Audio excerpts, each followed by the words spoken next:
So here's the thing. Thank you for that beautiful bio. And yes, I'm an expert in emotional intelligence, but I need everyone to know I'm a work in progress in its implementation, just like you. And the reason I tell you that is that this isn't something that you can tick off. We've got it now, it works. And I'll certainly be as open and vulnerable as I can with my own experiential journey as we go through this. All those other things that Emily said are true, and I recognize a couple of you, and we're connected on LinkedIn, and you can go and check all those things out. But here's the thing. At the end of the day, I'm an ordinary guy with an outstanding wife, 5 amazing kids, and 5 exceptional grandkids who puts his pant legs on, puts his legs in his pants one at a time, just like everybody else. The reason I tell you that is what we do a lot of times as human beings, as leaders, when we have an expert in front of us. So, I look at Michelle there. She's an expert in law. So if I want to go to her, if I need to find out stuff about law that I don't know, I go there. But what we do sometimes when we do that is we separate ourselves from it. We go, okay, it's all right for that person. They understand that. They do that. And in doing that, what we do is we lose the ability to go, this is great information and I can actually take it on and use it. So I invite you to see me as a vulnerable human being who does not have it all together. We were trying to get on this webinar earlier, and there was challenges. And as Emily said, we're on the different link and whatever. Sometimes when that happens, when the tech doesn't work, sometimes I get a little bit upset. So I'm human. It's not like, I'm some master guru now that just, sits there and everything's calm and peaceful. And hopefully it gives you a little bit of hope for yourself as well. All right. So what I'd love to do first, before we get into it, I'm just going to switch my screens here. I'd just love you to pop in the chat for me a yes or a no or a Y or an N. We always abbreviate things for whether or not you've had any exposure formally to emotional intelligence training. If you could just let me know that. The reason I'm asking that is I want to, so we've got no's. I want to make sure that I calibrate the room and I go to the level. So we've got, I think 1, 2, a couple of people, yes, but mainly no. And that's fantastic. All right. So what I want to do today is I want to come from the realm of leadership with emotional intelligence. And before we do that, I want you to understand what I term as leadership. A lot of times leadership is relegated to this set of skills that you need when you've got a team, people that you've got to tell what to do or bring them along. So I disagree with that. I reckon leadership, and I know leadership is something that starts with leading self. And, then there's leading the processes we are in to get the results at work and those sort of things. And then there's leading other people as well. So today we're coming from leading self perspective. And that's why I want to talk about how self-awareness can actually multiply your leadership impact in the age of AI. AI is what everyone's talking about at the moment. You cannot go anywhere on social media without seeing, so much AI, and AI is everywhere. And in the work I do, most of the work I do is in professional services firms. And in the work I do, there's a lot of firms who are concerned about AI and will it take over and all this sort of stuff. And we've all got our perspectives on that. This emotional intelligence, the ability to operate emotionally, is what sets us apart from AI. So I really want you to grab onto whatever you can today to make sure that your journey ahead is different to what it's been so far. All right. So here's what I know. The key to significantly reducing conflict and talent turnover in organizations is to develop emotional intelligence in your leaders. And as I've already said, leaders is everybody. Right, so this is a trait that we all need to have. A few years ago, we had that thing that made us all locked down in COVID, and we all navigated through that. And one thing that came out of that is that worldwide, people were starting to say and realize, and the people that we listen to, that emotional intelligence is the number one skill for all leaders as we go forward. Now, I've known that for many years. I've been working in the realm of emotional intelligence for the last 17 years. And, I know that. And I guarantee that if you look at anything that went wrong for you in the last 30 days, it probably wasn't to do with your technical ability. It was more to do with, navigating things like your emotions. So what I want to do first, before I get into giving you the what, I want to help us to understand why this is so important and the impact of not having this. We work constantly in conflict, whether that's conflict internally or conflict with others. There's chronic stress that happens all the time. Some stress is good. If we have eustress, which is an amount of the type of stress that is manageable and short term, that's actually helpful. But chronic stress, that distress, is a big problem around the world right now. Abrasive leaders, abrasive leadership. You may have had one, and I'm going to own up to the fact that I was one. And you might be on the call, and please, you don't need to type in or put your hand up. You might be this way as well. You might feel overwhelmed sometimes, and this emotion comes out, and you actually are not easy to work with. These things lower engagement. When you're not operating in your emotions in a healthy way, it actually sucks energy from your prefrontal cortex in your brain, and it makes it more challenging. So it also decreases productivity. But the other big challenge then, as it continues on, is that it increases absenteeism. People get sick more often. And in fact, presenteeism, which is about people who are actually there at work, but they're not really there. Haven't got their heart in it. They're not there, they're thinking about where they're going next. And it creates an increase in talent turnover two ways. One, people decide, I'm leaving. People leave abrasive leaders. And then there's other people that we need to show the door. Right? So there's a major challenge that's created by a lack of emotional intelligence.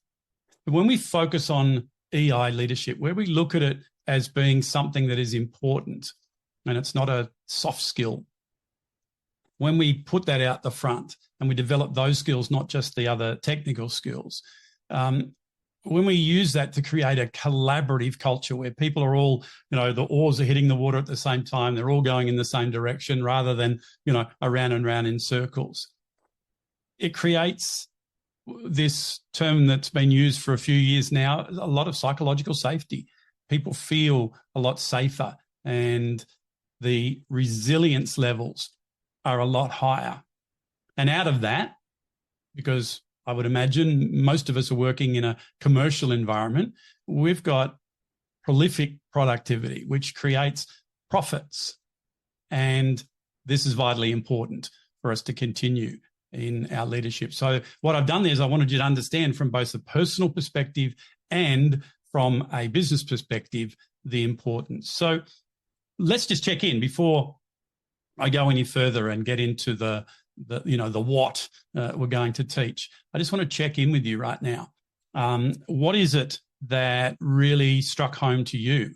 So you can just type it in the chat, and Emily's just going to read out some of those for me. What did you relate to there? What are you interested in finding out more about? While you're doing that, I'm going to just hydrate with the world's biggest water bottle here. And then we will keep going. So, Emily, you can just read those out whenever they come in. That'd be fantastic. Well, we're a little slow getting started, but I can pop something from my perspective. Yeah. One of the things that I see a lot is resilience leading to a lack of agility or adaptability within a team environment. So unable to pivot quickly or make meaningful decisions and change tact when needed really wears the team down, and obviously it moves into that productivity space and then profitability and all that flow and effect that you talked about. So from an individual or team perspective, that's something that I see. We've got low engagement here, team cohesion, generally interested in this space, about being abrasive lowering engagement. So I guess that individual impact of an abrasive team player or leader. And a really good point, abrasive leaders are usually also under stress themselves.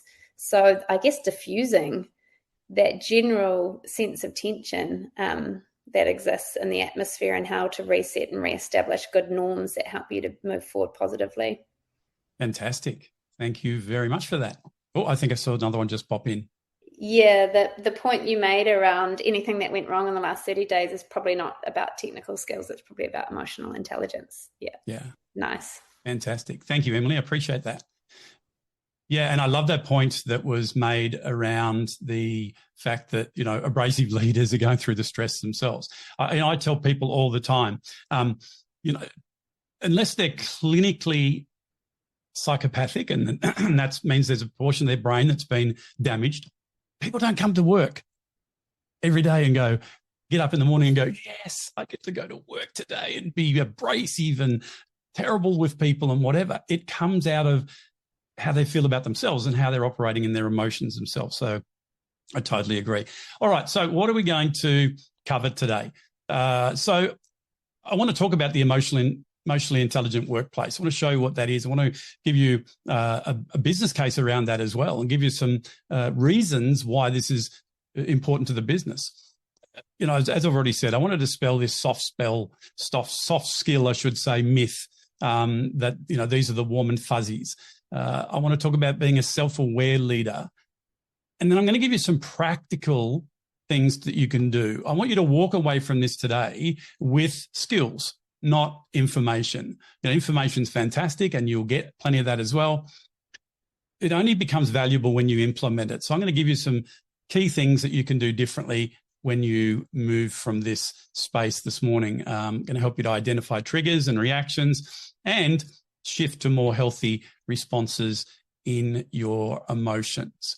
All right. So as I said in the on the LinkedIn post, and I have no idea why that didn't work, but that's okay. I'll just remain emotionally intelligent and click that button.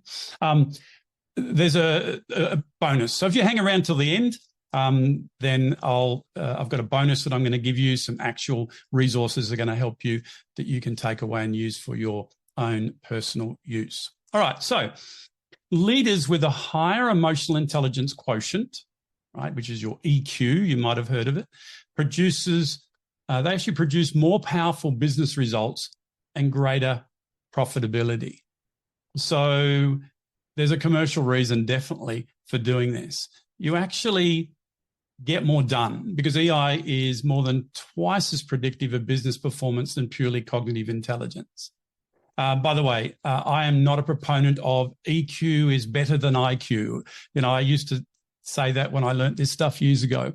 We need both. And I'm going to introduce you to another Q shortly as well, but we need both. We need to have the cognitive intelligence working with the emotional intelligence. In fact, the cognitive processes in our brain are needed to navigate emotions. 80 to 90% of the competencies that differentiate top performing teams are in the domain of emotional intelligence. Now, I could have said this up front. I'm more than happy to give Emily a copy of these slides that can go with the YouTube video or wherever she will put them. So if you're frantically trying to write these things down as I flick through them, you won't need to. Now, people with a high emotional intelligence have more satisfying relationships, and they enjoy more satisfying social networks, which are key factors in longevity. A few other things that we can gain from it: improved performance and achievement, more creativity and innovative problem solving. And I'll talk about a little bit of the neuroscience around that as we go through. Better decision making. Right, as I said already, the prefrontal cortex can get sucked of its energy, and that's where we make our best decisions from. That's what we need to be able to make decisions.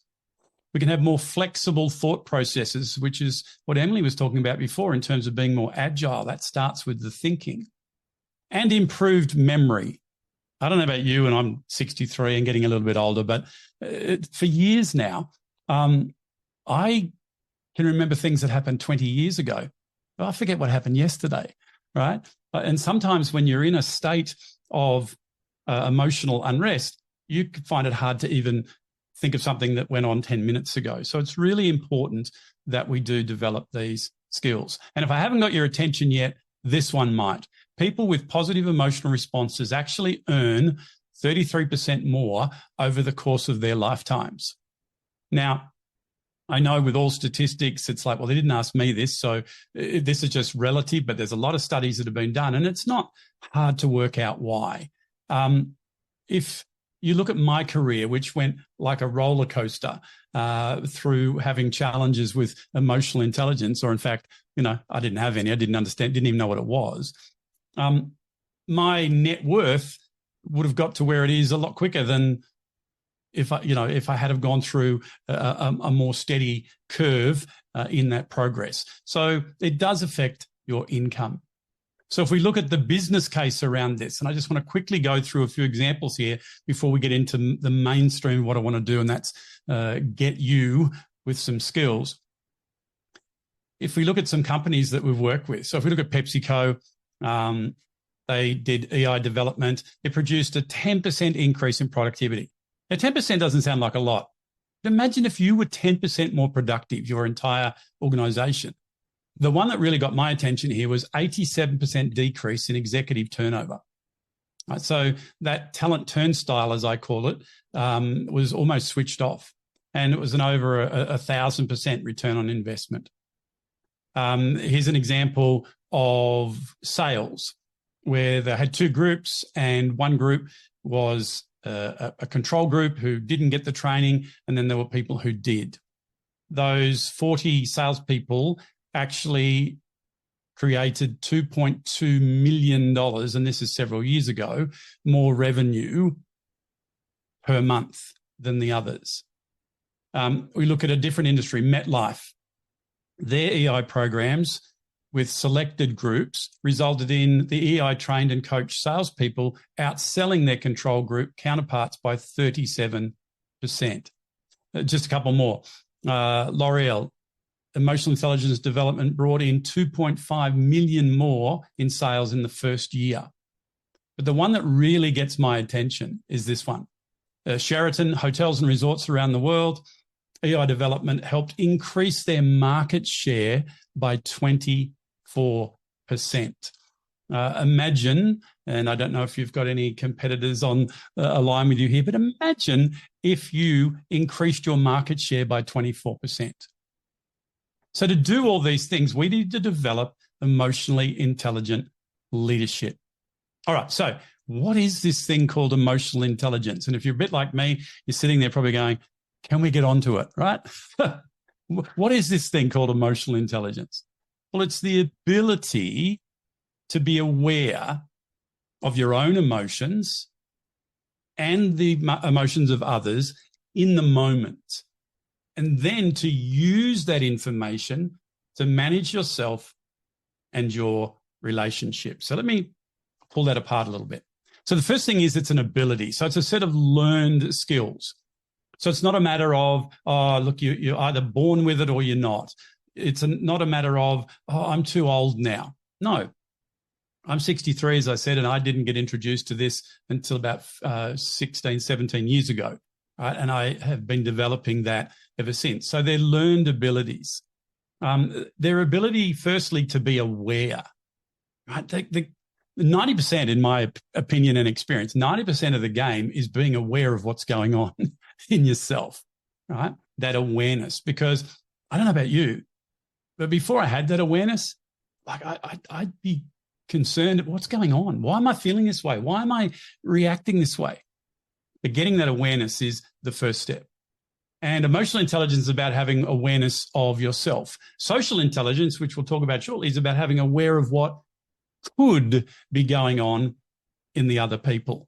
And then the other key here is in the moment. So it's not generally, how do I handle my emotions? It's right here, right now. What's the emotion I'm experiencing? What's the impact that that's having on my thinking? And how does that make me choose to feel? And I'll explain that terminology a little bit more as we go through. And by being able to do that, we get to manage our relationships. So I want to dispel a rumor or a teaching that I used to teach as well, because my gurus taught me, and that is you need to manage your emotions. And let me tell you, that is the worst possible thing that you could do. Emotions are a part of who you are. They are what sets us apart as human beings. Emotions are physiological sensations in your body, letting you know that something is going on in your world. That's the physiological. Then comes the psychological. What you make that mean, the thinking that comes out of that, where you take that, then determines how you choose to feel. So the word emotions and feelings are used interchangeably, and that's okay, but I want you to have an understanding of how it works. Emotions are like if you're driving down the road and there is a school zone here in Australia is 40 kilometres an hour. If there's a 40 kilometre an hour sign and I don't see it, I keep going at 50 or 60 or whatever the speed limit is, I'm going to either run into someone or I'm going to get pulled up for speeding.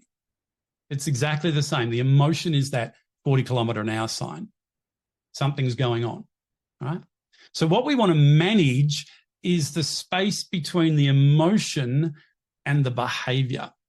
We want to manage the response and the thinking and the psychology. And I'll show you how to do that as we go through. All right. So let's just have a look at some key principles here that we must understand. Otherwise, when I teach you the how to, it isn't going to work. So the first thing is that IQ alone is not enough. You know, even Albert Einstein, who is arguably one of the highest IQs ever that has been measured, he said, we should take care not to make the intellect our God. It has, of course, powerful muscles, but no personality. It cannot lead, it can only serve. Now, in organizations, abilities technically, cognitively, etc., are up here. People look for people that have got, high distinctions in their degrees and all that sort of stuff. And that's all fantastic. But that's not enough. The second thing is around this thing called emotional disruption. You might have heard, if you have been exposed to emotional intelligence, of something which is not quite correct as far as neuroscience, up-to-date neuroscience can teach us, and that is the amygdala hijack. That was a phrase coined by Daniel Goleman back in the late 80s. He's seen as one of the, early adopters or understanding of emotional intelligence, but it's actually not how it works. They talked about having two different brains, the limbic brain being the center brain, and then the neocortex. And emotional disruption, we know a lot more about that now. The brain it works totally different to that. Yes, there are certain elements deep in the center of the brain, the hippocampus in particular, where emotional and memory is stored. The amygdala are like little sensors that go off and, warning, danger, Will Robinson, to let us know something's happening. But emotional disruption's a lot more than just that. It doesn't actually just hijack it. That's a part of it. But this emotional disruption is when emotions take over. I don't know about you. Have you ever had a conversation with someone? It might be a significant other, actually. And that conversation led to a little bit more of a heated discussion. And let's call it what it is. It got into an argument. And then 3 hours later, you're still involved in this and you have no idea what the original argument was about. Just give me a wave if you want it at the camera, if that's ever happened to you, right? And that's what emotional disruption does all the time, because the emotion of it has taken over. And that's why, as rightly said by someone before, people who aren't really bad people can sometimes be a little bit abrasive in their leadership. So emotional disruption is important to understand. I've already said this, but I want to say it again. It starts with awareness. You must be aware about yourself first. And one of the big things that we need to do, and I've got limited time, so I'm going to just give you little bits today on this, is we need to look at our blind spots. We need to get other people involved sometimes to give us the feedback we need. If you've heard of the Johari window, Johari, you can Google that later. And that talks about the blind spots. But you must start with awareness first. Another thing to understand is we all have competencies. I'm going to introduce you to them of emotional intelligence, and we need to train where there are gaps. We need to, look at what strengths we've got and look at the things that we could develop in, and we need some training in that. It's not like you can just read a book and it happens. It's like building up any other muscle in your body. You've got to actually go through a process, and I'm going to give you a couple of those processes shortly. And just like when you go to the gym, if that's something that you do, and you're doing it on your own, that's okay. I always found when I had somebody else who was there to support me, to give me two things, actually support and accountability, and I actually was able to have someone go along the journey with me and help me over that incremental change, over a period. That's where you make the long-term change. All right, so let me just check in again with you, Emily, to see if there's any questions in the chat box before I move on and we get into looking at the competencies. Thanks, Grant. So Lockie had a great one. He was interested if you have any idea, Grant, around the general percentage estimate of leaders that do have EQ kind of in order or are, competent, I guess, at managing emotions to the benefit of their teams and the environments they occupy? Or do you think for most people this is still kind of in development? Yeah, it's a great question, right? And statistics are great, right? However, as I said before, like they don't survey everyone in the world. So they're not, we don't get a true percentage. But here's what I can say. Was it Lockie, I think? 100% of leaders have room to improve, right? So it's not a matter of looking at, and particularly not in a dichotomy of going, these leaders have got it, these leaders haven't. Every single one of us, it's part of the human condition, have room to grow and continually walk in the incremental improvement in these competencies. But no, I don't have a statistic. I could make one up like a lot of, but as we all know, 87.265% of all statistics that are given are normally made up on the spot, just like that one. Nice, Grant.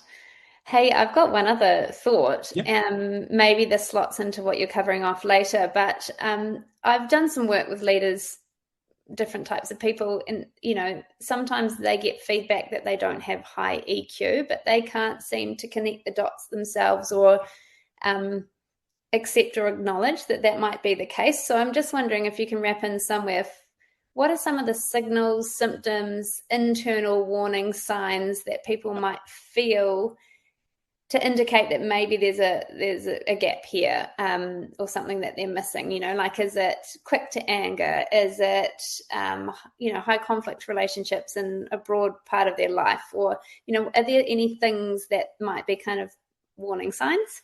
Yeah, look, we'll definitely, as I continue on, we'll definitely get that answered as we go through as well. Fantastic.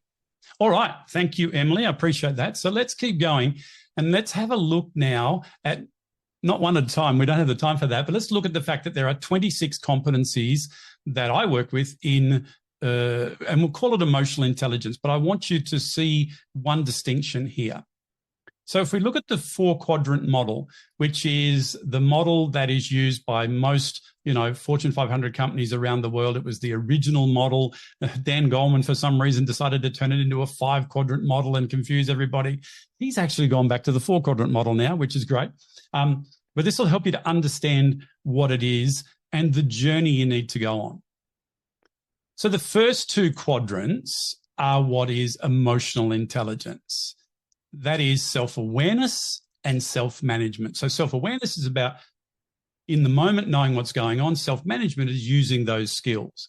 And then you have social intelligence, which is about having social awareness and relationship management skills. So awareness of what is going on with other people, and how to work with that, that's actually social intelligence. So what you might have seen, and most people call emotional intelligence, the 4-quadrant model actually covers 2 different things. And the reason that is important is that if you look at the emotional intelligence competencies, they're about you, right? They're personal competences.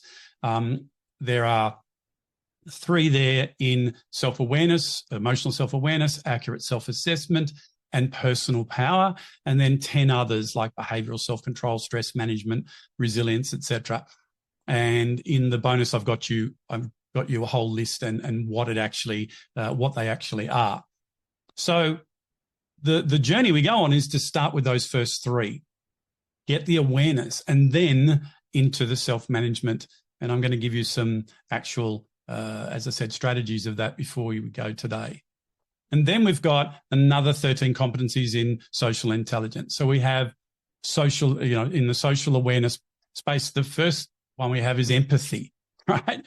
Empathy is a key element of a socially aware leader, and having a situational or indeed organizational awareness and a service orientation, and then having those skills that are, in my experience, wrongly called soft skills, like communication, interpersonal effectiveness, all these things, they are your relationship management skills. All right, remind you that you will get a copy of these slides. And as I said, the bonus has got even more depth for you to take away as well.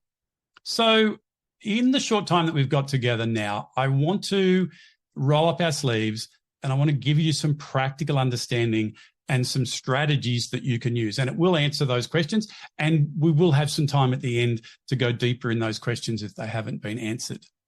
So what am I talking about strategy? So a strategy is, we've now had the physiological sensation and we've managed and controlled the thought process. A strategy is where we go from there, how we actually go through and use the benefit of that emotion. Another thing that I want to dispel is, you hear it all the time, there are positive and negative emotions. No, there are only positive and negative responses to emotions. Every emotion is valuable. Even anger, which, by the way, most people, that's the first thing they think of with bad emotions. Oh, people get angry, right? Even anger is a great emotion. It's designed, like if someone, I'm sitting with my family tonight and someone knocks down our front door and they come in and go, I'm going to take your wife, I'm going to get angry. And I'm going to use that sensation to control the situation and make it, take it as being serious. However, if I get to subdue that person peaceably while my son, who's up at the other end of in his bedroom on his phone, gets the police and they turn up and take the person, that's fantastic. But if I get so angry and I go, how dare you come into my house and threaten me and my family? And I get so worked up that I reach over and get my metaphorical, I don't have one, baseball bat from behind the lounge and I beat you into submission. Who understands? When the police come, they're taking me away as well. So there's no such thing as a positive or negative emotion. The other thing we need to understand is that we don't have 6 hardwired emotions. This is a thought that's been around for many, many years. It's been debunked. By the way, if you want to read a great book, it's called How Emotions Are Made by Dr. Lisa Feldman Barrett. And it just opens your eyes to how emotions are actually made. But we don't have 6 emotions that are in there.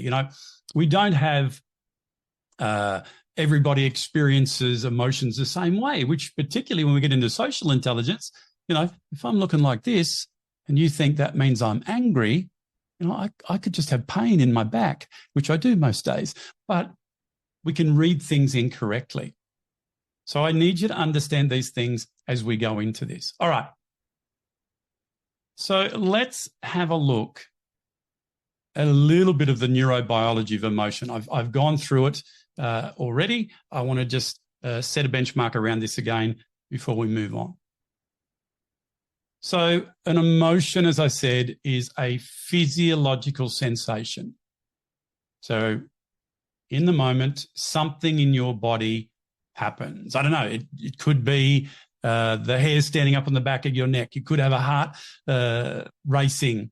You could feel agitated, like me when I'm in traffic. I don't drive much these days, but in traffic, I tense up when things aren't going the right way. So there's a physical sign that something's going on in your world. Sweaty palms, someone's saying, yeah. Then comes the psychological.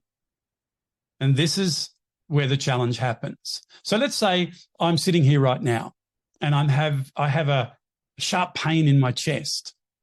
What I make that mean will determine what happens after that. So if I immediately make that mean, oh, I must be having a heart attack, I'm going to respond differently. In fact, I'm going to react differently than if it was something else. So what you make that mean is really, really important. Where that takes you in your thinking is really important. So let me take it back to the workplace.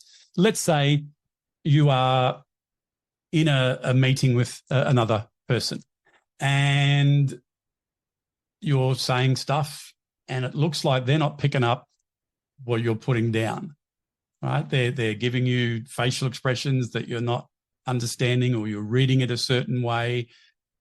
If you make that mean that they're not listening to you or they don't care, you are going to react differently than if you got different information and you thought a different way. So if you then thought as a leader, oh, I wonder if I'm communicating this correctly, you're going to respond differently. You're going to question and say, hey, look, I'm just sensing right now that you're a little bit confused about what I'm saying. Is that the case? So questioning rather than making up in my mind, that's what's actually happening, is the way to go. Oh, no, I just I had a burrito at lunchtime and it's not, whatever, right? So you can get rid of that miscommunication or that misunderstanding. And this is really, really important, because beyond that process, you then choose how you feel. You know, I love how Eleanor Roosevelt said, nobody can make you feel inferior without your consent. And I'd go further to say, no one can make you feel anything. I choose how to feel. And it's because of that process between the physiological, that whole psychological process. So if you choose as a leader to feel confused rather than to feel frustrated, there's a totally different response going to come.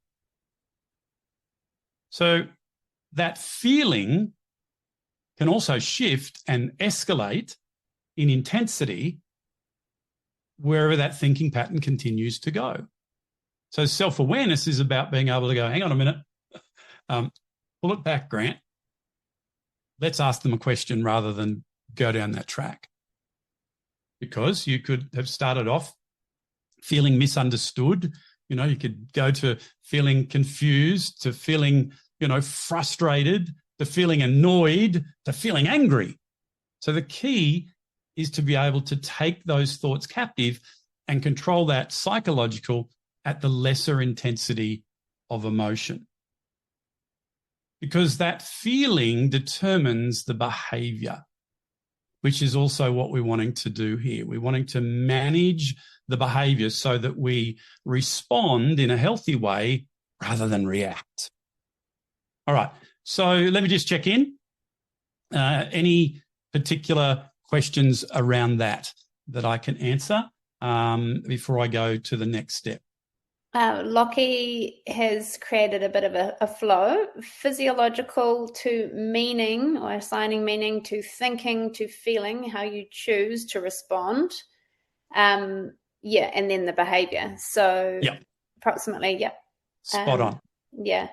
And I'll just also add the thought that comes to my mind is all the research around stress and mindset, and the idea that when you feel anxious or nervous or stressed about something, you can reframe that into a more constructive thought, like I'm physiologically excited because this is really important to me. So you flip it from a Reframing. negative into something positive, and it can completely, shift your thinking and actions.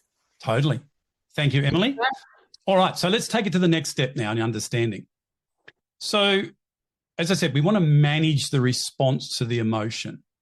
So the first thing we want to do is we've got to notice it. So we need to make sure that we are leaving space to recognize what's going on. Now, in the bonus, I've given you an actual exercise you can go through to help you to do this and to build this muscle up. But for the time we've got left now, you want to be able to notice it and ask yourself, what is the emotion I'm feeling right now? Really important that we use, where possible, the what questions. Right? I'm a bit of a neuroscience nerd. I won't go too deep. But when you ask yourself a what question, it actually lights up the logical neural processes in your brain. Instead of going, oh, why am I feeling this way? Which tends to light up the more emotional thinking. So we've got to notice it. That's the first thing. Once you've noticed it, you've got to give it a name. Right? You've got to name the emotion that you're experiencing. Right? You've got to be able to name that, as we would call it, a feeling. Now, unfortunately, there are over 2,000 words in the English language alone to describe how we could be feeling in the moment. We use about 6. We're either happy or we're sad or we're angry or we're frustrated or whatever it is. Right? No. So one of the things we've got to do is expand our emotional vocabulary. And the more that we do this as we go through and get more aware, we can actually then get the right strategies. And I'm going to show you deeper how to do that in a moment. The other thing that I want you to understand is that we need to be mindful of how we language that. Right? So you need to be able to say, I feel, insert whatever it is right now, or I am feeling whatever it is, not I am. A lot of times you'll hear yourself say, I am angry, I am frustrated. No, whenever you say I am, anything that is after that is your identity. It's who you are. So it's really, really important to language this in a way that says, I feel or I am feeling. And then the next thing we do is navigate the emotions. So it's not about suppressing it or, trying to control the emotion. It's about navigating. It's about going with it. It's designed as a, part of our human condition to help us to work through life. So navigating that in a healthy way is what we need to do. So the last thing I want to do is teach you actually how to do that. Now, give me a wave or a yes in the chat box, whatever you like, if you would like to know how to stop yourself redirect yourself from reaction to response. I've got all sorts of things happening here, so I'll take that as a yes. Okay.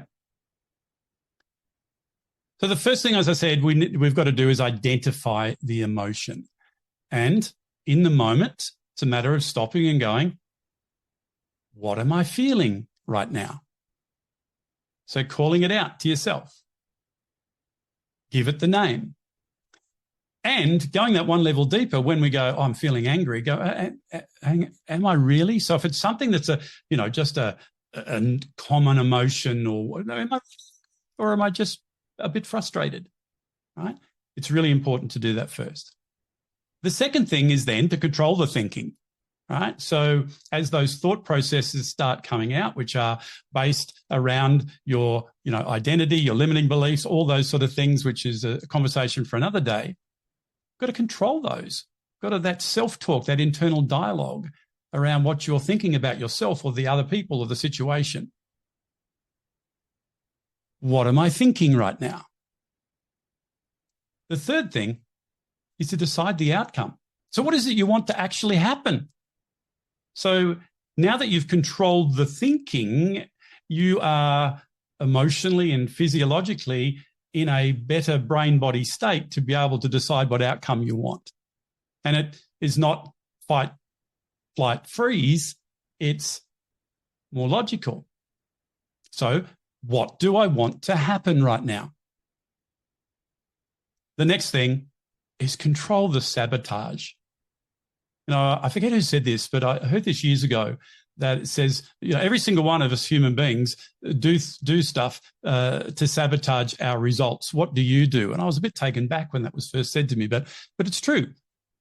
Once again, that underlying psychology of how you feel about yourself, all that sort of stuff, your personal power, which is a key competency of emotional self-awareness in the self-awareness quadrant. Control by saying, what could I do or say right now that would take me off track? Or the other way, what could I do or say right now that would take me towards that outcome that I want? And then the last one is to choose a strategy, the strategy of what do I want to do now, of what's next. Now, what does this all do? It does a couple of things. Firstly, you've all heard of this, count to 10, count to 10, count to 10. Well, there's a good thing about that. Count to 10 isn't just giving you the space, which is what it does do, right? But counting is what? It's a logical process.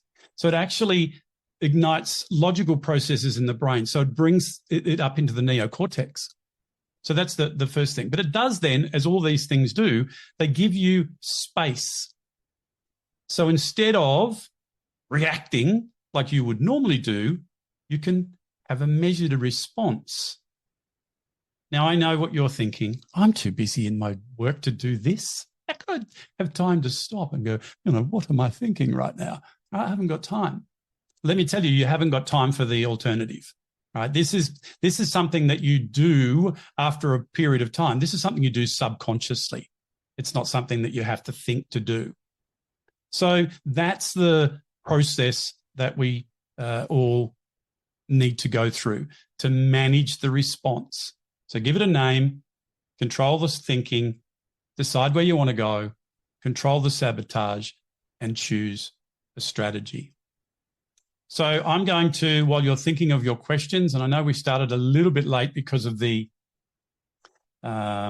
challenges with getting on the right event, but I'm happy, if anyone is happy, to stay around for the extra time and answer the questions if you want. What I'm going to do in the meantime is just pop in here before there's any more questions go in. The link to the bonus. So you can drop that there. Emily can grab it anyway and distribute it however she needs to. But what I've given you in that is I've actually given you some actual exercises to go through. I've given you also the 13 competencies and given you their definitions so that you have an understanding of them. And I've given you, as I said, some exercises to do to help you to get more awareness and to be able to navigate those emotions in a more healthy way. So, Emily, I want to pass it back to you, and I'm happy to answer any questions that people have. And, take it from there. Perfect. Thank you, Grant. I personally found everything that you've shared really pointed and helpful, like no fluff, just lots of really good practical and insightful things to share. So thank you so much.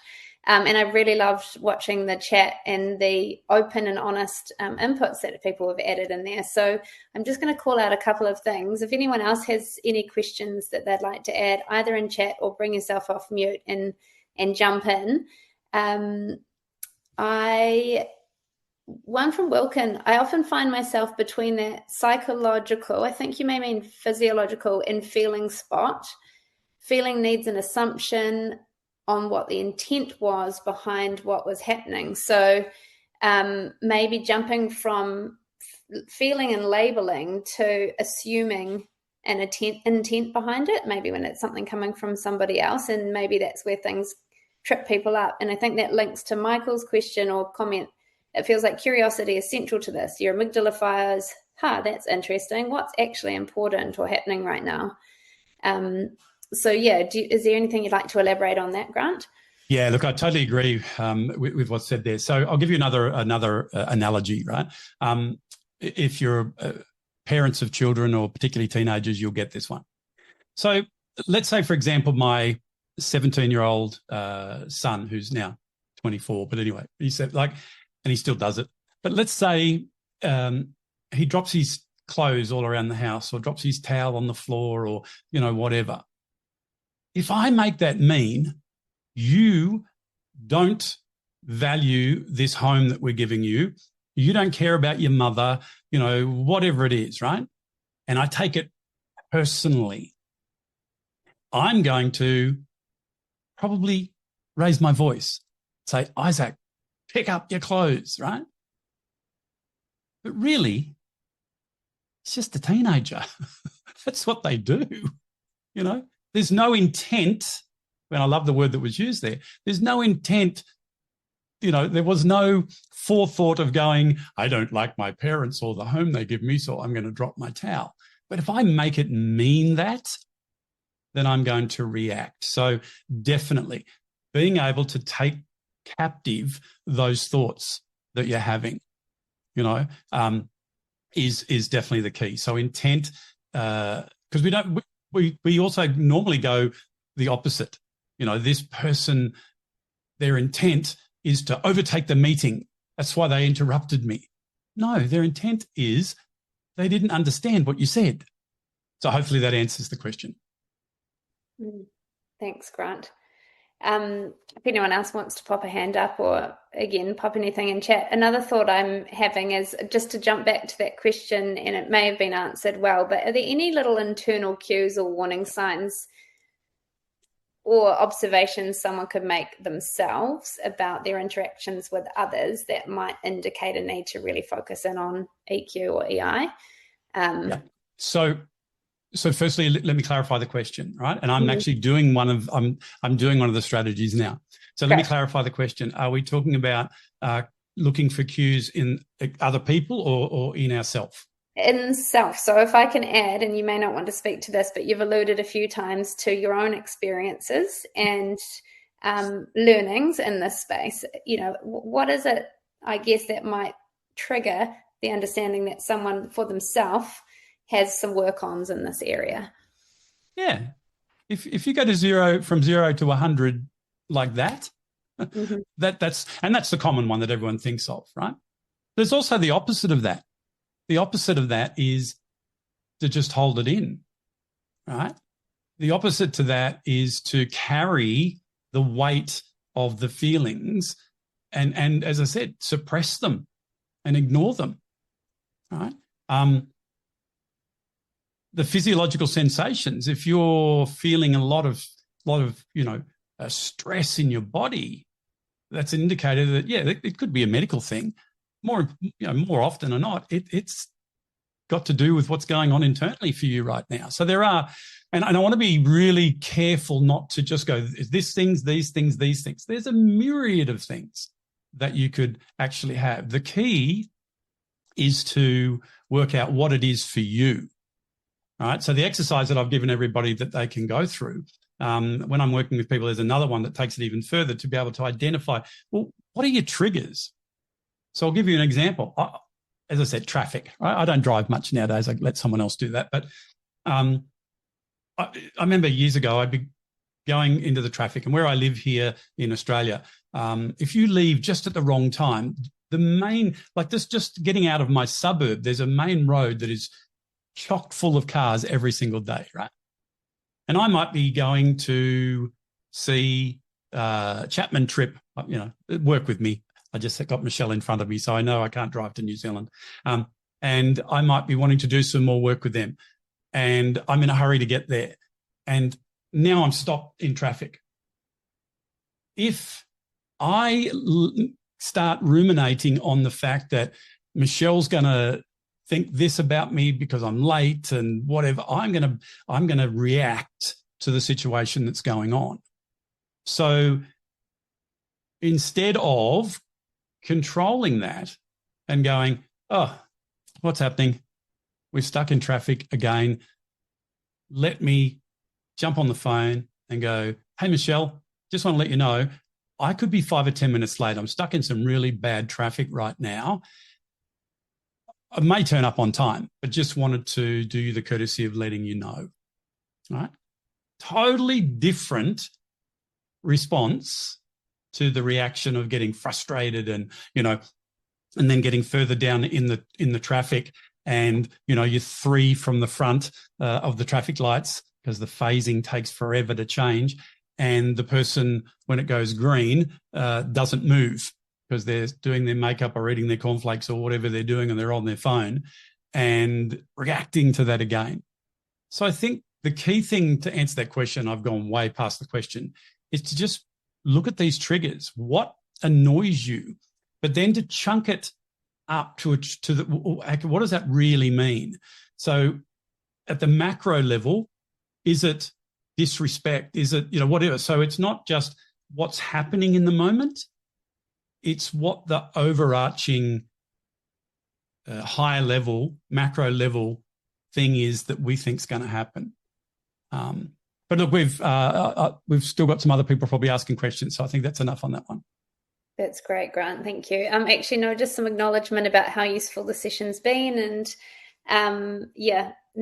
for everyone to develop more EQ. So for those who are left on the session, if you wanted to pop anything in the chat around takeaway or learnings or anything like that, one little pearl that's stuck with you, that would be wonderful. But otherwise, unless there's any other questions that anyone has, I will let you all get back to your day.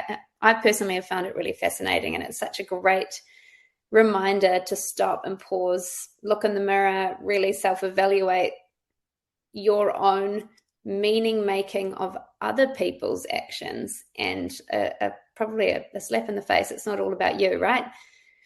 It's usually about them. So thank you, Grant. That's been really insightful. And I will pop an email out to everyone who's been here with links to the recording, to the slides that you had, to the bonus material that you've shared so kindly. Thank you. As well as to your LinkedIn page and your podcast and People Builders website, so that people can follow you if they'd like more intel and insights from you each week. So thank you very, very much for being here with us. My pleasure. Yeah, and thanks to everyone who's made the time today. Well done, and hope to see you again soon.